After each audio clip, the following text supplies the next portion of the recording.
चणा डाळ चांगली धुवून कुकरमध्ये 4 शिट्ट्या घेऊन घेणे आणि चम्मचभर मीठ आणि 1 डवलं तेल हे मैद्यामध्ये टाकून घेणे आणि चांगलं रगडून घेणे आणि गोल गोल गोळे करायचे.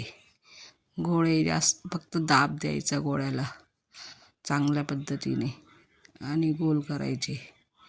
छान येतात पोळ्या पण त्याच्या पण. दाब दिल्यामुळे पोळी भरीव आणि तुटत नाही. त्याच्यामुळे दाब देत राहायचा आणि गोळे अशा पद्धतीने तयार करून घ्यायचे. गोळे तयार झाल्यावर त्यांना कमीत कमी 15 ते 20 मिनटं पॅक करून ठेवायचे आणि वरून 15 ते 20 मिनटं पॅक करून ठेवायचे आणि सर्व गोळे एकसाथ करून परातीमध्ये ठेवायचे, म्हणजे जेणेकरून आपल्याला घडी उठबैस होत नाही आणि ते एकसारखे चांगले मुरतात.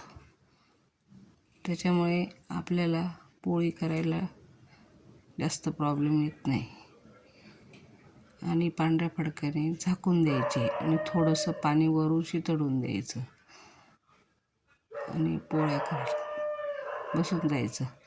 हे जे नवीन असतात त्यांना जास्त पोळ्या हातावर घेता येत नाही.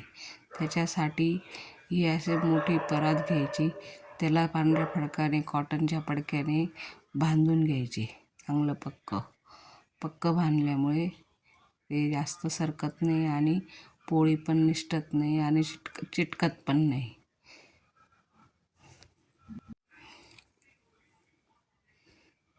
असं पॅक करून घ्यायचं.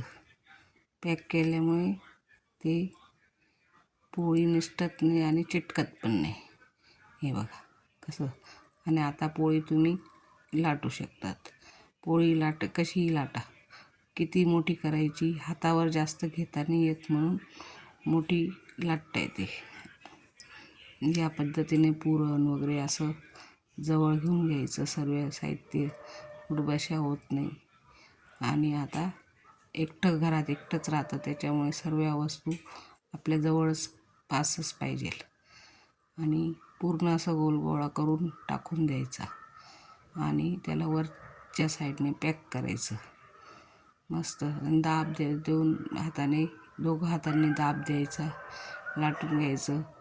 थोडंसं पीठ टाकायचं आणि मोठी करून घ्यायची जेणेकरून हातावर जास्त वेळ घेता येत नाही. त्याच्यामुळे आपल्याला पोळ्या करायला कसं नवीन हातावर घेता यायला बॅलन्स जमत नाही. त्या बॅलन्स न जमल्यामुळे आपल्या पोळ्या तुटतात. त्याच्यामुळे थोडी मोठी करून घ्यायची आणि मग हातावर घ्यायची. हातावर घेतलं ना मग त्याच्यामुळे आपल्याला भीती वाटत नाही. एकदा करत भीती पण निघून जाते. फक्त करत राहायचं आणि मस्तपैकी आता घरच्या घरी आपल्या हळूहळू पुरणपोळ्या करणं चालू करायच्या. म्हणजे त्याच्यामुळे कसं आपल्या घरी सर्वांना बिना तेलाच्या पोळ्या खायला मिळतात आणि ह्या पोळ्या 2-3 दिवस व्यवस्थित राहतात.